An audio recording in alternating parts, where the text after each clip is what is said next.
Yeah. Yeah, man. Like, if I may, like, just put in some input on that, man. Like, there have been a lot of people who are just like, I don't know, they sip haterade, if you get what I'm saying. Absolutely. Yeah, there's always Like going to be haters. after, yeah, man. Like after I decided that that's the route that I wanted to take, like a lot of people dropped off of the movement and shit just because of that. I'm just like, well, that's cool. Y'all weren't real friends to begin with because like you're supposed to love me through my changes and everything else. You feel me? I know what you mean. Um, It's almost like whenever when you're with a chick though, and you say that you love her, right? And then the bitch starts fucking up over and over and over again, and then she just says, "You're supposed to love me no matter what." And then you got to look at the bitch and say, "Bitch, you must be confusing me for Jesus." yeah, you must be confusing me for somebody who won't put you in traffic, bitch. No, but I'm saying, man, there's gonna be a lot of that stuff growing up, and I had to learn that myself firsthand and stuff like that. Shit, that ain't no hoe, man. It ain't no joke, man. It hurts, but at the same time, you gotta get over this shit. All it did was make me stronger, and I gotta thank my fans from then and now who still rock with me no matter what for that shit, because without them, I would probably be somewhere in a time capsule, cryogenically frozen, waiting on like 2020 AD and shit. Right, I know what you mean. Now we go back to after the aftermath of level one. And moving on from level one, you come up with this crazy idea for me to work on Psycho Circus Volume Two, or I don't know what happened with that though, but we decided to. I think either I decided to do something for Psycho Circus Volume Two. It was just something that I was doing on my free time, or maybe that was something you were working on. Can you like what happened there?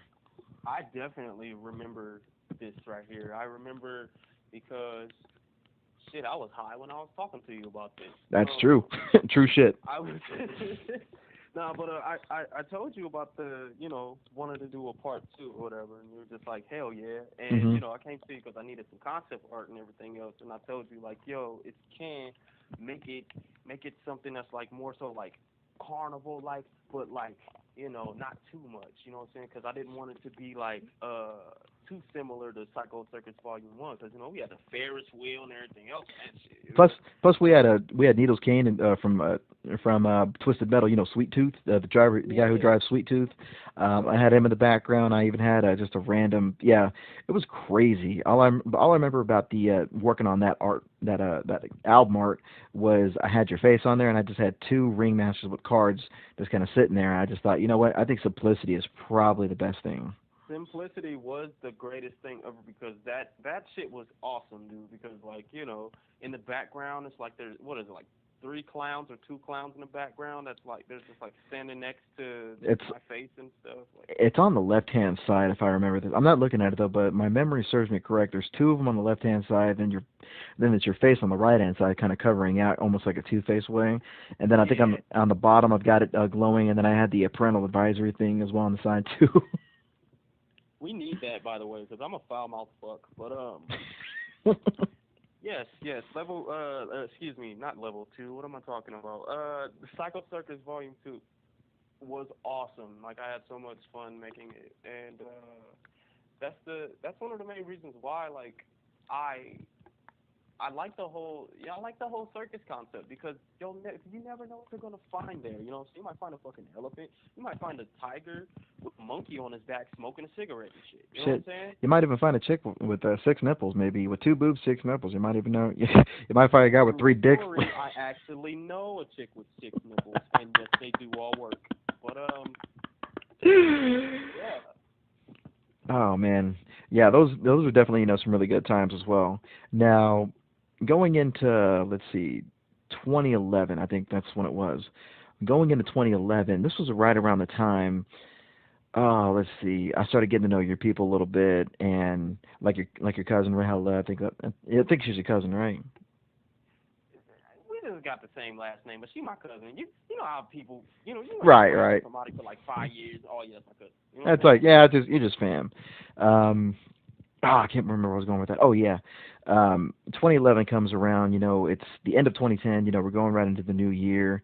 I visit the Midwest for the very first time, and I got to tell you right now, though, I don't see how y'all can do it in the Midwest, with all the snow and the ice. But hey, I respect it though because I had to live in it for a little while, and you grow thick skin. What would you Man, it's a say? war zone out here. It really is.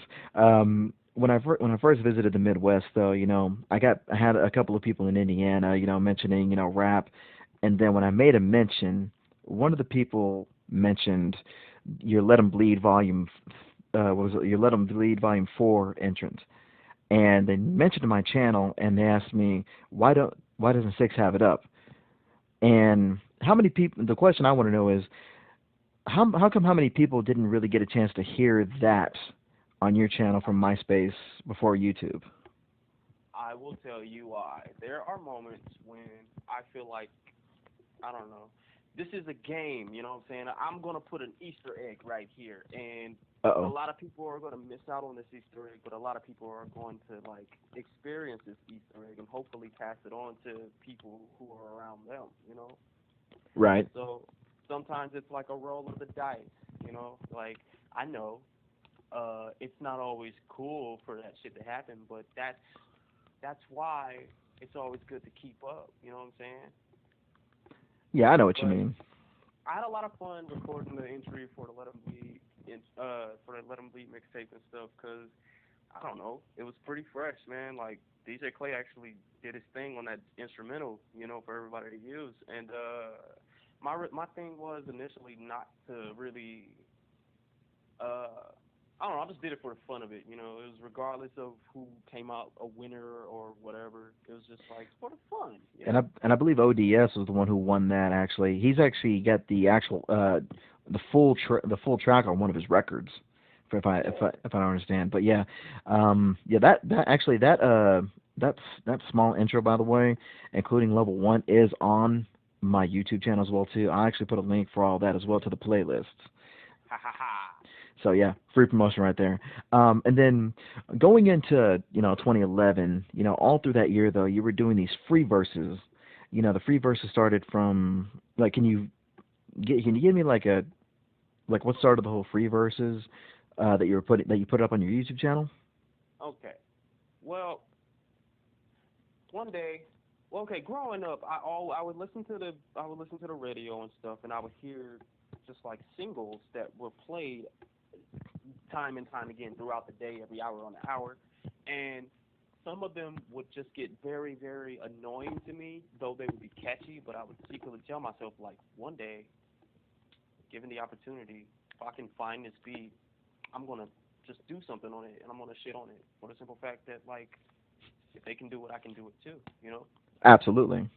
And the first one that I ever made, though, the first one I ever did was for Rihanna's song called Rude Boy, for the simple fact that, like, it's Rihanna and you must be crazy if you don't want to be a rude boy. But Now, you know, now this track though, was this pre retard Rihanna or post retard Rihanna? uh, I want to say pre-retard Rihanna. Just making sure. Okay, go ahead. Yeah, because post-retard Rihanna kind of ticked me off, but she's gaining ground with me again because that bitch better have my money joint. That I love that. I fell in love with her all over again. But I might do a free verse of that, by the way, which is pretty cool with this chick. Well, That I'll tell you more about that later. that's an exclusive. Okay, but yeah, go right back to your story.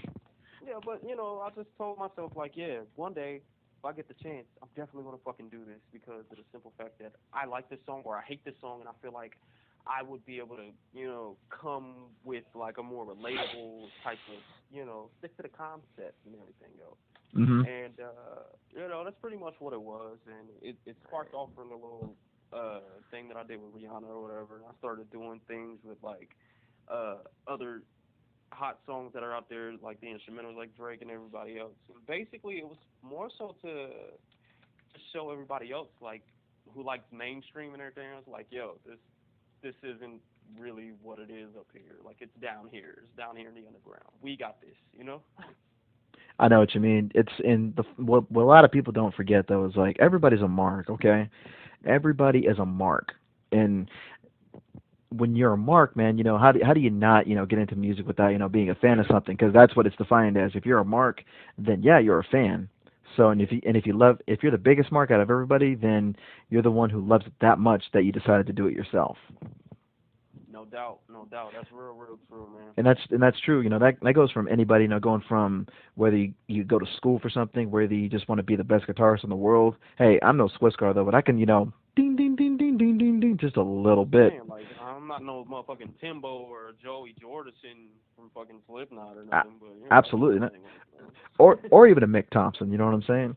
But what else? I'm going through, your most recent stuff. You had stuff, from Cocky Detention, The Return, um, not to mention, what is it? The one that got the most out of all these little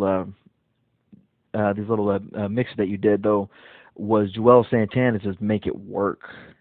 Yeah, yeah, yeah. I was always a Joel Santana Dipset fan, Hell yeah. and when I first heard that off of his little "What the Game's Been Missing," I told myself one day, I hope I can find this damn beat because it's just so raw. Funny, So, funny thing, by the way, though, around this time of the year, though, back in 2011, though, my boy Sed and I, we were the Bloodhounds out in Mineral Wells and all through Northwest Texas, and that was our tag team name, and we had "Violence" by Joel Santana as our entrance theme. Anyway, but yeah, you were a big fan of Dipset. Make it work for you, free verse. like straight up, man, it was pretty cool. Like I don't know, it was just like a spur of the moment type of thing. Really, when I found the instrumental, like I finally found it, and I'm just like, this is here, and something just snapped in my head, like, dude, you either right to this or you just cease existing for the simple fact that you told yourself that you wanted to do it for the longest time. Oh yeah, I know what you mean, and not to mention the fact that you're also very poetic, with everything that you put together. You go to tracks like, for instance, "Moving On" from Level One and "Like Me." What would you say was the biggest, not the biggest inspiration though? I mean, I know personally, what the inspiration was for both of those tracks. I could be wrong, and that was a breakup. Am I correct?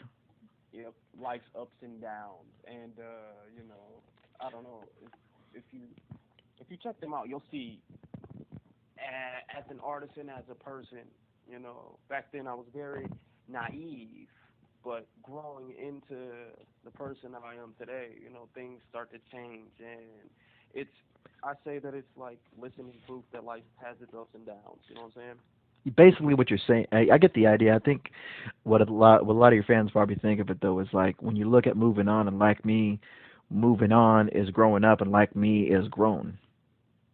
Is that a pretty accurate? I, yes, but no. Like Okay. I don't know. I say moving on is like moving on. It's growing and everything else is letting go. But like me is more so uh me being petty. I'll say that for the simple fact that like Yeah, I know what you're talking. If you don't know what he's talking about, there's a diss right in the middle of one of the end of those bars. It's hilarious. But I'm saying, like I said, like everybody has their ups and their downs, and I got to the point where I'm like, I'm not gonna keep making sad music for the simple fact that, like, it's not always sad all the time. I'm like, I can have fun with this, though I'm hurting.